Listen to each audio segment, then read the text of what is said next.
पालक बंधू भगिनी आणि विद्यार्थी बालमित्रांनो, साने गुरुजी कथामालेमध्ये आपणा सर्वांचं हार्दिक स्वागत करते. श्याम कथा सांगू लागला. श्याम म्हणाला, मी औंध संस्थानात शिकायला होतो आणि माझा छोटा भाऊ सदानंद माझ्या मावशीकडे पुण्याला शिकायला होता. त्यावेळी तिथे प्लेगची साथ आली. त्या प्लेगच्या साथीमध्ये माझा भाऊ मरण पावला. आईला इतके दुःख झाले, आईच्या डोळ्याचे पाणी चाटत नव्हते. ती सारखी त्याच वेळामध्ये होती. त्या दुःखातून ती सावरत नव्हती. अशातच हे दुःख ताजे असतानाच औंधला सुद्धा प्लेगची साथ आली. आईची काळजी वाढली. आईचं जीवन चिंतामय झालं. आता श्यामचं कसं होणार? आणि आमच्या शाळेनं सुद्धा सूचना काढली की बाहेरच्या मुलांना इथं राहता येणार नाही, त्यांनी आपापल्या गावी निघून जावं. आता काय करावं? माझ्या पुढे प्रश्न पडला. पैसे तर नाहीत, मी गावाकडे कसा जाऊ? मग त्याने स्वतःजवळ असलेली घोंगडी विकली, काही चांगली पुस्तके सुद्धा विकली आणि त्याच्याजवळ 5 रुपये जमले. 5 रुपये घेऊन तो गावाकडे निघाला. हरणे बंदरापर्यंत आला. हरणे बंदरातून त्यांनी बैलगाडी केली. बैलगाडीने तो पालघरला आला. पहाट झाली. पहाटे तो पालघरला उतरला. गावामध्ये गरुड पक्षी आले होते. ते मोठमोठ्याने आवाज करून गावाला जागवित होते. भूपाळी ऐकू येत होत्या.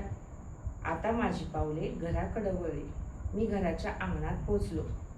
अंगणातच उभा राहिलो. आईला एवढे दुःख झालेले आहे, आता तिला कसं सावरायचं हा प्रश्न मला पडला होता. मला बघून ती खूप रडणार हे मला माहीत होतं. पण आता किती वेळ अंगणात उभं राहायचं? मी परत ओसरीपर्यंत आलो. ओसरीपासून परत दारापर्यंत आलो आणि शेवटी धाडस केलंच. मग मी दारावर थाप मारली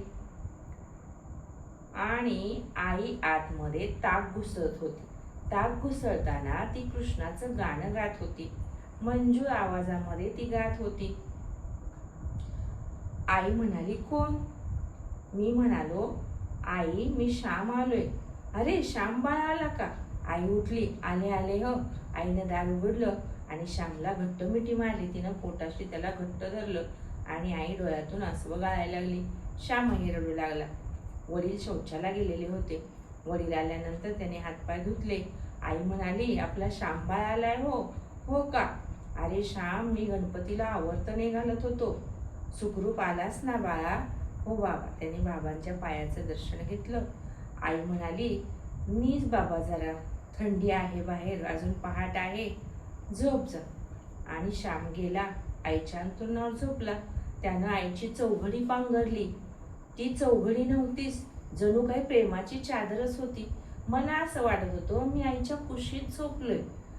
माझं जीवनच असं झालं होतं की आईच्या प्रेमामध्येच माझ्या भावना सगळ्या गुंतून राहिल्या होत्या. मी कधी कधी बाहेर शिकायला असायचो तेव्हा रात्र झाली की मला असं वाटायचं मी आईच्या कुशीतच झोपलोय, मी आईच्या कुशीतच झोपलोय, असा विचार मी करायचो.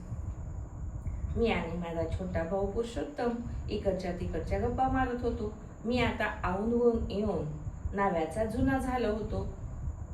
कोकणामध्ये अंड्याला कवट म्हणतात हे मला माहीतच नव्हतं आणि माझ्या मित्रांनी मला कोकणामध्ये कवटाची झाडंही नाहीत.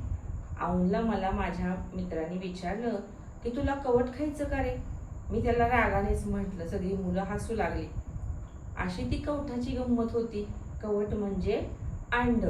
कोकणामध्ये अंड्याला कवट म्हणतात. आणि मग तोही मला सांगत होता, ह्याला साप चावला, तो साप चावून मेला. अशा गमती जमतीच्या गप्पा आम्ही दोघे भाऊ भाऊ मारत होतो. रात्रीची वेळ झाली होती आणि मग आम्ही पांघरून घेऊन झोपलो होतो.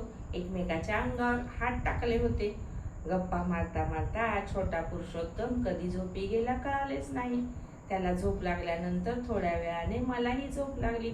मीही झोपी गेलो. पण मला एक स्वप्न पडले आणि त्या स्वप्नात मी उंचावरून खाली पडलो आणि असं दिसलं आणि मी ताडकन उठून बसलो. तेव्हा माझ्या कानावर संवाद पडला. आई आणि भाऊ बोलत होते. आई गवारीच्या शेंगा निवडत होती. उद्याच्या स्वयंपाकाची तयारी चालली होती. भाऊही तिला गवारीच्या शेंगा निवडू लागत होते. निवडताना ते तिच्याशी बोलत होते. कशाचं काय, हा नुसता सांगतोय प्लेगची साथ आली म्हणून, त्याला तिथं जमत नाही म्हणूनच तो इथं आलाय. मी तर तुम्हाला चांगलं म्हणत होतो की त्याला रेल्वेत लावतो म्हणून. आता आहेत का कामं तरी? तेव्हा तुम्हाला मायलेकरांना ते पटलं नाही, आता काम पण नाही. आई म्हणाली कशाला हो, तो कशाला खोटं बोलतोय, खरंच प्लेगची साथ तिथं आलेली आहे. साथ गेली की जाईल तो, त्याला एवढ्यात कामाला लागायचं नाहीये, त्याला शिकायचंय, मोठं व्हायचंय. तो खोटं बोलणाऱ्यातला नाहीये, तो घरबशा नाही, तो आयतं खाणाऱ्यातला नाही. नाही गेला तर मी त्याला पाठवते हो, तो इथं राहणार नाही. हो हो, बघ मी म्हणतो तेच खरं होईल. एकदा भिंग फुटले ना त्याचे, मग तुला कळेल की तो इथंच राहायला आलाय, त्याला तिथलं जमत नाही. मग मात्र मला राहवलं नाही. श्याम म्हणाला, भाऊ तुमचा माझ्यावर विश्वास नाही ना, मी उद्याच निघतोय, मी काही इथं राहणार नाही. असू दे आई, प्लेग असू दे नाहीतर नसू दे, देव तारी त्याला कोण मारी. जगवायचाच असेल तर तो मला भर रोगराईमध्ये सुद्धा जगवेल, अथांग सागरात सुद्धा तो मला तारेल. मी उद्या जातोय. किती हट्टी, नको त्यांचं मनावर घेऊस. एवढं काय, जेव्हा प्लेगची साथ जाईल तेव्हा तू जा. नाही नाही, माझं ठरले, मी उद्या जाणार आहे सकाळी. मला 10 रुपये तेवढे द्या जायच्या वेळेला. आणि मग रात्र संपली, सकाळ झाली. तो आईला म्हणाला, आई मी निघतोय, तयारी कर माझी. आई म्हणाली, बरं बाबा, तुला जायचंच आहे तर जा, जिथं असाल तिथं सुखी राहा. माझेच मिलीचे डोळे देव मिटत नाही. सोन्यासारखी पोरं उचलून नेतो आणि मला रडायला मागं ठेवतो. मग रात्र संपली, सकाळ झाली. श्यामनं दोघांचं, आई वडिलांचं दर्शन घेतलं आणि गाडी आली, गाडीत बसला आणि निघाला. मित्रांनो, मला माहीत नव्हतं माझ्या आईच्या पार्थिवाचं मी शेवटचं दर्शन घेतोय, तिचे ते अमृतमय शब्द ऐकतोय.